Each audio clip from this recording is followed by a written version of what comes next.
শুভেচ্ছা থাকিল মোৰ মিডিয়া বন্ধুসকল। তো আজি আমাৰ 2025 আৰু 26 বৰ্ষৰ কাৰণে যিটো জেনেৰেল বাজেট ফ্লেছ হৈ গ'ল, ইয়াত আমি BPF MCLA হিচাপে বা BPF দলৰ MCLA হিচাপে আমি ইয়াত সন্তুষ্ট নহয়। যিটো আমাৰ এই বছৰৰ যিটো SOPD বাজেট, এই বাজেটত মাত্ৰ আমি 843 crore আমি দেখা পালোঁ। তো আমি ভাবিছিলোঁ খুব এক্সটেনচিভ আমি অলপ মানে এক্সপানশ্যন আমি পাম বুলি আশা ৰাখিছিলোঁ, যদিও খুব দুখেৰে আজি যিটো আমাৰ অসম চৰকাৰৰ যিটো এপ্ৰুভ যিটো বাজেট, এই বাজেটখনহে আজি এক্সপেণ্ডিচাৰ কৰাৰ কাৰণে বা আমাৰ চেলাৰী বাজেট, যিটো আমাৰ চেলাৰী এইটো দিব পাৰিবৰ কাৰণে আমি আজি চেলাৰী পোৱাৰ কাৰণে আমি আজি এই বাজেটখন এপ্ৰুভ কৰিলোঁ। কিন্তু যিটো বাজেট থৰলি যিটো ষ্টেটৰ বাজেট, এই বাজেটখনক যদি আমি চাওঁ, তো BTC গভৰ্ণমেণ্টে যিমান পাব লাগিছিলে সেইটোতো পোৱা নাই। ট্ৰেডিশ্যনেলি যিটো আমি আগৰ দিনৰ পৰা পোৱা যিটো মানে পইচাবিলাক, এই পইচাবিলাকো আমি আজি হেৰাব লগা হ'ল। যেনেকৈ আপোনালোকে জানে, প্ৰত্যেকটা ডিপাৰ্টমেণ্টত 17 মেইনটেনেন্স, 19 মেটেৰিয়েলছ আৰু 14 মাইনৰ ৱাৰ্কছ নামেৰে বিভিন্ন ডিপাৰ্টমেণ্টত নন প্লেন নন চেলাৰী আমি পাবলৈ সক্ষম হৈছিলোঁ। এই বছৰৰ বাজেটবিলাকত আমি দেখিলোঁ ডিপাৰ্টমেণ্টেল যিটো এল'কেশ্যন, এই এল'কেশ্যনবোৰত যোৱা বছৰো মানে যিটো non salary non plan budget, non plan non salary, এইটো চেলাৰীও নহয় কিন্তু নন প্লেনটো আমাৰ ইমাৰ্জেঞ্চি কামৰ কাৰণে, বিভিন্ন মেইনটেনেন্স আৰু ৰিপেয়াৰিঙৰ কাৰণে প্ৰত্যেক বছৰতেই ষ্টেট গভৰ্ণমেণ্টে আমাক প্ৰত্যেকটা ডিপাৰ্টমেণ্টতে পইচা দিছিলে। কিন্তু যোৱা বছৰৰ পৰা আমি আহি দেখিলোঁ যে যোৱা বছৰৰ পৰা নীল বাজেট, মানে 00.00, মানে তাত বাজেট ৰখা নাই। আৰু কোনোবা ডিপাৰ্টমেণ্টত অনলি মানে 00.1, মানে 1000 টকা, সেইটো কয় বাজেটত, মানে টোকেন বাজেট, জাষ্ট টোকেনে ৰাখিছে। কিন্তু বাজেটত ৰিফ্লেক্ট হ'ব লাগে, 2020, 21, 22 আৰু 23-24 যিটো মানে ষ্টেট মানে WPT বাজেট 78 গ্ৰেণ্টছ, তাত চিনচিয়াৰলি ষ্টেট গভৰ্ণমেণ্টে ৰিফ্লেকশ্যন কৰিছিলে। মানে 50% 50-50 শ্বেয়াৰিং যিটো পেটাৰ্ণ, বছৰত 500 কোটি, 250 কোটি ষ্টেট, 250 কোটি চেণ্ট্ৰেল শ্বেয়াৰ, মানে 50-50 শ্বেয়াৰিং যিটো প্ৰপৰ্চনেট, সেইটো চিনচিয়াৰলি ষ্টেট গভৰ্ণমেণ্টে 3 বছৰ ৰাখিলে। ৰখাৰ পিছত আৰু কিন্তু বাজেটত আৰু ৰাখিব নোৱাৰে। হোৱাৰাজ মানে যিটো Annexure 2, 3 and 4, ইয়াত দিয়া developmental projects and schemes institutions, এইটো আজিলৈকে নট এ ছিংগল আজিলৈকে হোৱা নাই, এটা প্ৰজেক্টো এপ্ৰুভ হোৱা নাই। আৰু গভৰ্ণমেণ্ট অফ ইণ্ডিয়া আজিৰ দিনটোত এটা পইচাও দিয়া নাই। আৰু সেইটো আমি কোৱা কথা নহয়। আপোনালোকক মই আমাৰ মাননীয় সাংসদ ৰণগাৰা নাৰ্জাৰী ডাঙৰীয়া চেণ্ট্ৰেল গভৰ্ণমেণ্টত এটা কুৱেশ্যন কৰিছিলে, কুৱেশ্যনৰ জবাবত সেই কথাটো আহিছে। আৰু আমি বছৰে এইবাৰো মই কুৱেশ্যন কৰিছোঁ, এই কুৱেশ্যনত অহাকালি আহিব, এনচাৰটো অহাকালি আহিব নিশ্চয়। যিটো বাজেট আমি পাব নোৱাৰে। আৰু ইণ্টাৰেষ্টিং আৰু এটা কথা, যিটো 10খন কলেজৰ প্ৰভিঞ্চিয়েলাইজেশ্যনৰ কথা কৈছে, এই যদি 10খন কলেজৰ শিক্ষক শিক্ষয়িত্ৰী নন টিচিং ষ্টাফ সকলৰ যদি চাকৰি প্ৰভিঞ্চিয়েলাইজ হৈছে, তেওঁলোকৰ দৰমহাটো চেলাৰী কম্পনেণ্টত যাব লাগিছিলে, চেলাৰী কম্পনেণ্টত যোৱা নাই। আকৌ এইবাৰ কি কৰিলে গভৰ্ণমেণ্ট অফ আছামে 17 কোটি টকা গ্ৰেণ্ড চিগনেটত ৰাখিলে। গ্ৰেণ্ড চিগনেট ৰাখা মানে আপুনিতো গ্ৰেণ্ড চিগনেট হোৱা মানে আপুনি দৰমহা দিলেও আপুনি দৰমহা বা তেওঁলোকৰ চাকৰিটো ছাৰ্ভিচ বুকত আহিব নোৱাৰে, চাকৰি আহিব নোৱাৰে। অনলি মানে তেওঁলোকক পইচা দিবৰ কাৰণে যোৱাবাৰ 10 কোটি টকা দিছিলে, এইটো পে'মেণ্ট হৈ গ'ল। কিন্তু ইয়াতো মানে 1 বছৰৰ পইচা দিব পৰা নাই। এইবাৰ 1 বছৰৰ কাৰণে 17 কোটি বাজেটত আমি দেখিবলৈ পাইছোঁ। আৰু আমি জানো তেওঁলোকৰ এপইণ্টমেণ্ট যেতিয়া হৈছিল আৰু তেওঁলোকৰ যিটো উইথ ইফেক্ট ফ্ৰম যিটো যেতিয়াৰ পৰা পাব লাগিছিলে, তেওঁলোকৰ 5 কোটি টকা এৰিয়াৰ আছে দৰমহা, এৰিয়া দিব লাগে। এতিয়া BTC গভৰ্ণমেণ্টে ক'ৰ পৰা এৰিয়াৰ দিব বাজেট। উদাহৰণস্বৰূপে আপোনালোকৰ মানে পাব্লিক হেল্থ ডিপাৰ্টমেণ্টত মই আপোনালোকক লিখিত মই দিবলৈ বিচাৰিছোঁ যে প্ৰত্যেকটা বছৰত পাব্লিক হেল্থ ইঞ্জিনিয়াৰিং ডিপাৰ্টমেণ্টত পাইছিলে 3 কোটি মানে 17 মেইনটেনেন্স আৰু 19 মেটেৰিয়েলছত 198, 2020 আৰু 2021 আৰু 22 সেশনত আহি যোৱা বছৰ অনলি 1 লাখ। এই টকাখিনি যোৱা বছৰ মাত্ৰ 1 লাখ। আৰু ইণ্টাৰেষ্টিংলি এই বছৰ কি ৰাখিলে 0.95 মানে 95,000 টকাহে মানে বাজেটত প্ৰভিজন ৰাখিলে। তেতিয়াহ'লে আপুনি ডিপাৰ্টমেণ্টখনক কেনেকৈ চলাব? আপোনাৰ ৰাইজৰ খোৱা পানীৰ ব্যৱস্থা আপুনি কোন পইচাৰে আপুনি মেইনটেনেন্স কৰিব? মেইনটেনেন্স কৰিবৰ কাৰণে মেইনটেনেন্স হেডত আৰু মেটেৰিয়েল কম্পনেণ্টত ষ্টেট গভৰ্ণমেণ্টে প্ৰত্যেক বছৰতেই তেনেকুৱা পইচা দি আহিছিলে, কিন্তু যোৱা বছৰৰ পৰা নাই। যোৱা বছৰৰ মই বাজেটত উত্থাপন কৰিছোঁ। ইণ্টাৰেষ্টিংলি আমাৰ ফাইনেন্স ডিপাৰ্টমেণ্টখনক যোনে চাই অথবা আমাৰ BTCৰ CEM ডাঙৰীয়া ইয়াত মনোযোগে নাই। বাজেটখনকে বুজি পায় নে নাপায়, অফিচাৰবিলাকে বনোৱা বাজেট এইটো, নট পাব্লিক ৰিপ্ৰেজেণ্টেটিভ বনোৱা বাজেট নহয়। অফিচাৰবিলাকে যিটো বনাইছে সেইটোকে ইয়েছ বুলি মানে হাউচত ডাঙৰ মানে লেকচাৰ মাৰাৰ বাহিৰে BTC বাকী ৰাইজে একো আশা কৰিব নোৱাৰে। ইয়াৰ পিছত আপোনালোকে চাব এইটো পাব্লিচিটি ডিপাৰ্টমেণ্ট, মানে একদম সৰু সহজটো মই দেখাইছোঁ আপোনালোকক।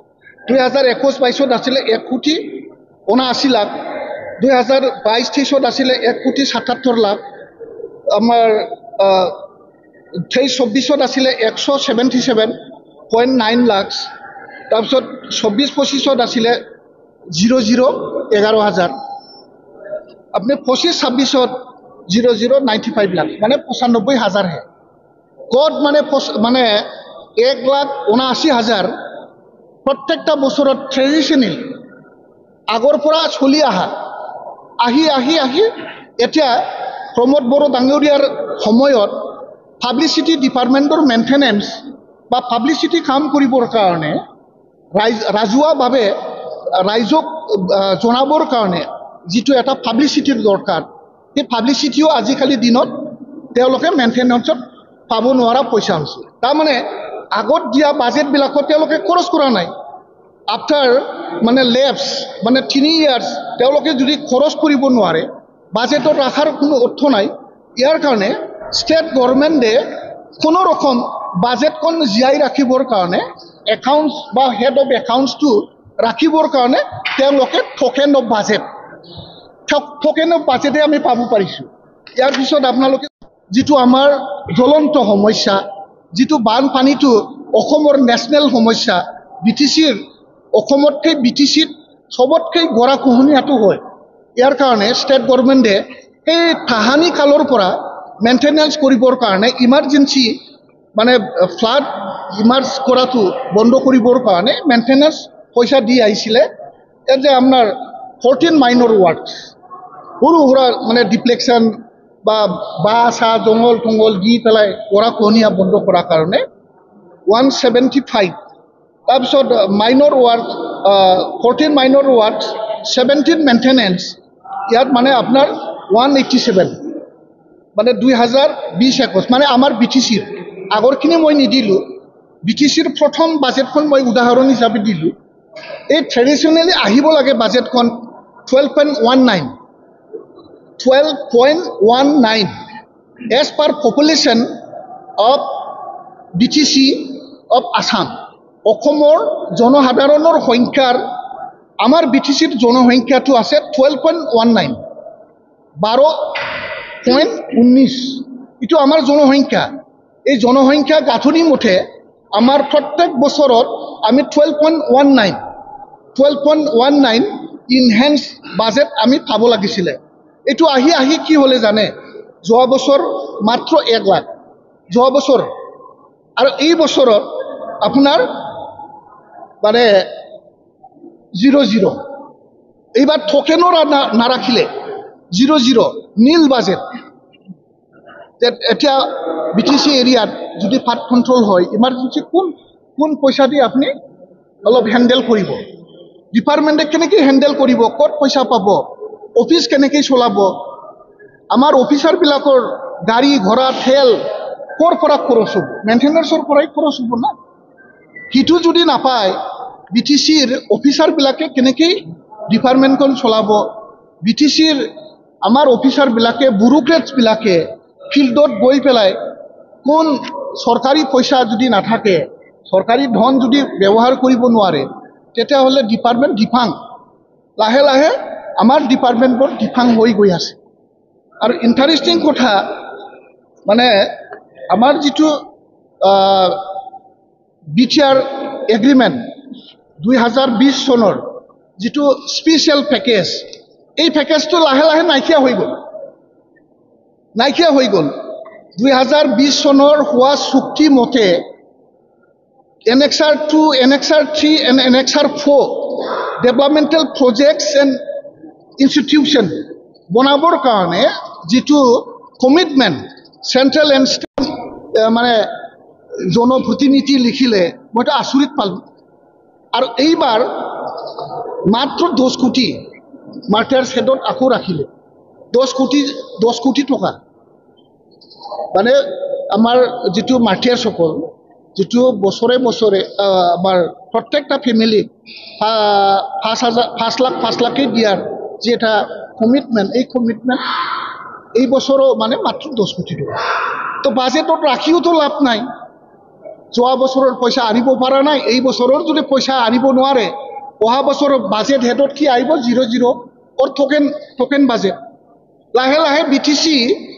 আগৰ পৰা যেটো 12.19 যেটো শেয়াৰিং পাব লাগে হেতু পালে তো আজি দিনটোত 1,500 কোটি টকা মানে ফালে হৈ যেটো বাজেট কম বাজেট দিয়া 833 মানে 8.803 803 কোটি যেটো বাজেট এই বাজেট কোনো এইবাৰ বাজেটত কি কৰিলে আনস্পেন্ট ব্যালেন্স অফ 2024 and 25 যোৱা বছৰৰ আনস্পেন্ট ব্যালেন্স তো এইবাৰ বাজেটত আৰু প্লাস কৰিব লগা হৈছে অসম্ভৱ এই বাজেটৰ জৰিয়তে তো আজি তো বাজেট স্পিচ আমি শুনিলো বহুত ডাঙৰ কমিটমেন্ট যোৱা বছৰৰ কমিটমেন্ট কি দিছিল এই কমিটমেন্ট দিয়া কিমানখিনি ইমপ্লিমেন্টেশন হল আৰু এই বছৰত ইমান ডাঙৰ কমিটমেন্ট দিলে বা কমিটমেন্ট দি আছে ইমপ্লিমেন্ট কিমান হ'ব ৰাইজে এটো ইতিমধ্যে আমি সকলোৱে গম পাওঁ আৰু যেটো আমি বাজেট স্পিচ দেখিলো অনলি ইলেকশনাৰিং বাজেট কমিউনিটি প্লিজ কমিউনিটি সকলক সান্তনা দিয়াৰ বা আমাৰ বা BTC বাকি ৰাইজক সান্তনা দিয়াৰ বাজেট বাহিৰে এই বাজেটৰ দ্বাৰা BTC বাকি ৰাইজে কিবা উপকৃত হ'ব মই ক'ব নোৱাৰো কিয় ক'ব নোৱাৰে তেওঁলোকৰ যেটো এক্সপেন্ডিচাৰ মই যোৱাবাৰেই কৈছো মই 100% তেওঁলোকে ৰিভিনিউ এক্সপেন্ডিচাৰ কৰিছে নট এ সিঙ্গেল কইন তেওঁলোকে ক্যাপিটাল এক্সপেন্ডিচাৰ কৰা নাই আৰু এইবাৰো আমি যেটো বাজেট দেখিলো তেওঁলোকৰ বাজেট কোনে 100% grants in aid total budget is grants in aid ইয়াত কোনো ক্যাপিটাল এক্সপেন্ডিচাৰ আৰু ৰেভিনিউ এক্সপেন্ডিচাৰৰ কোনো ইয়াত তেওঁলোকৰ থিৰাং এটা বক্তব্য বা তেওঁলোকৰ এটা কাম কৰাৰ এটা শেডিউল আমি দেখিবলৈ পোৱা নাই। ইয়াৰ কাৰণে যিটো 843 crore যিটো আমাৰ SOPD বাজেট, এই বাজেটখন মানে কমপ্লিটলি তেওঁলোকে ইলেকশ্যনটো আগত ৰাখি BTC বাসী ৰাইজক মানে সন্তুষ্ট কৰাৰ কাৰণে চেষ্টা চলাই থকা বাজেট বুলি আমি গম পাওঁ। আৰু central government, central sponsored scheme আৰু ষ্টেট স্পন্সৰ্ড স্কিমবোৰ লাহে লাহে আমাৰ যিটো বাজেট, এই বাজেটত আমি নাইকিয়া মানে দেখিব পৰা নাযায়। এইখিনি আমি BPF দল হিচাপে খুব চিন্তিত। এই বছৰৰ যিটো বাজেট আগৰ বছৰৰ পৰাই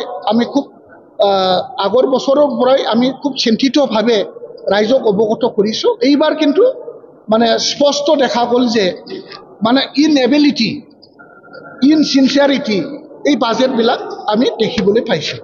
ধন্যবাদ। গভৰ্ণমেণ্টে গ্ৰেণ্টছ ইন নিডে দিছে। গ্ৰেণ্টছ ইন নিডটোতো আৰু এৰিয়াৰ নাথাকে, কাৰণ এইটো চেলাৰী হিচাপে মানে এজ পাৰ মানে বেনিফিচিয়াৰী মানে আমাৰ কিবা ষ্টাফৰ যিটো পাব লগা প্ৰাপ্য হিচাপে বাজেটত উত্থাপন হোৱা নাই। এইটো মানে মোৰ ডিফেক্টিভ বাজেট। ষ্টেট গভৰ্ণমেণ্টৰ WPT বাজেট মোৰ মানে কি বুলি কয় BTCৰ ফালে মানে নেগলেক্ট কৰা এটা বাজেট। এই বাজেটত BTCৰ প্ৰতি এটা মানে ভাল এটা সহায় কৰাৰ এটা বাজেট বুলি আমি নাভাবোঁ। আমি 17 কোটি টকা পইচা দি আপুনি এই বছৰত কেইখন স্কুল প্ৰভিন্সিয়েলাইজ কৰিব পাৰিব? আৰু নোৱাৰে। 70 crore rupees for only 10 colleges। 10টা কলেজৰ বাহিৰৰ যদি আমি এটা দুটা আৰু কিবা যদি প্ৰভিন্সিয়েলাইজ কৰে, তেতিয়াহ'লে পইচা ক'ৰ পৰা দিব? বাজেটত নাই। ইয়াৰ কাৰণে BTC গভৰ্ণমেণ্টে দায়ী। BTC গভৰ্ণমেণ্টে যিটো ষ্টেট গভৰ্ণমেণ্টলৈ দাবী কৰা নাই, যাৰ ফলত ষ্টেট গভৰ্ণমেণ্টৰ যিটো বাজেট, এই বাজেটত ইয়াত ৰিফ্লেকশ্যন হোৱা নাই। তাৰপিছত আপোনাৰ যিটো মই আগতে ক'লোঁ যে যিটো প্ৰত্যেক বছৰতে BTC ইনফ্ৰাষ্ট্ৰাকচাৰ ডেভেলপমেণ্ট হেডত 200 কোটি 250 কোটি টকা দি আহিছিলে। এই মানে যিটো ষ্টেট গভৰ্ণমেণ্টৰ BTC ইনফ্ৰাষ্ট্ৰাকচাৰ ডেভেলপমেণ্ট, তাৰ লগতেই কেপিটেল হেডত কি লিখিলে মানে BTC বড়ো একৰ্ড ইমপ্লিমেণ্টেশ্যন লগত লগাই পেলাই আমাক মানে এটা বাজেট কি কৰি দিলে। মানে এই বাজেটটো নাই আৰু লেপছ হৈ গ'ল। এতিয়া যিটো আমি বছৰে ষ্টেট গভৰ্ণমেণ্টৰ পৰা পোৱা 200-250 কোটি টকা স্পেচিয়েল ইনফ্ৰাষ্ট্ৰাকচাৰ গ্ৰেণ্ট, এই গ্ৰেণ্টটো আছিলে ৰেভিনিউ হেডত। ৰেভিনিউ হেডটো এতিয়া কেপিটেল হেডত লৈ আহিলে, লগত আপোনাৰ বড়ো একৰ্ড ইমপ্লিমেণ্টেশ্যন লিখি পেলাই আমাক মানে সন্তুষ্ট কৰাৰ বাহিৰে একো নহয় বুলিয়ে মই ভাবিছোঁ। আৰু ইণ্টাৰেষ্টিং, আজি মোৰ যিটো কুৱেশ্যন, এই কুৱেশ্যনত মই লিখিত আকাৰে মই যিটো কিবা পালোঁ, এনচাৰ পালোঁ, এই এনচাৰটো মই আপোনালোকক সন্মুখেই মানে মই সুধিছিলোঁ যে 2024 আৰু 25 বৰ্ষত যিটো বাজেট আছিলে, এই বাজেটত ষ্টেট বাজেটত 10 কোটি টকা মাৰ্টিয়াৰ্ছ ফেমিলি এক্স ক্ৰিচিয়া 5 crore 5 lakhs হিচাপে 5 lakhs ইজ ফেমিলি যিটো দিয়াৰ কুৱেশ্যন, এই কুৱেশ্যনটো যোৱা বছৰত যিটো 10 crore, এই 10 crore পইচা দি কিমানজনক কিমান শ্বহীদ পৰিয়ালক পইচা দিয়া হৈছে বুলি মই প্ৰশ্ন কৰিছোঁ। ইয়াৰ উত্তৰটো কি দিলে জানে? 2025 10 কোটি টকাটো ষ্টেট গভৰ্ণমেণ্টে 1 পইচাও আমাক দিয়া নাই। এতিয়াহে বোলে বাজেট হৈ গ'ল, এনুৱেল মানে 31 মাৰ্চ কমপ্লিট হৈ গ'ল, এতিয়াহে বোলে পইচা ৰিলিজ কৰাৰ কাৰণে তেওঁলোকে বোলে দৰখাস্ত দিছে। এইটো হাস্যকৰ কথা নহয় নে নহয়? এই যে এনচাৰটো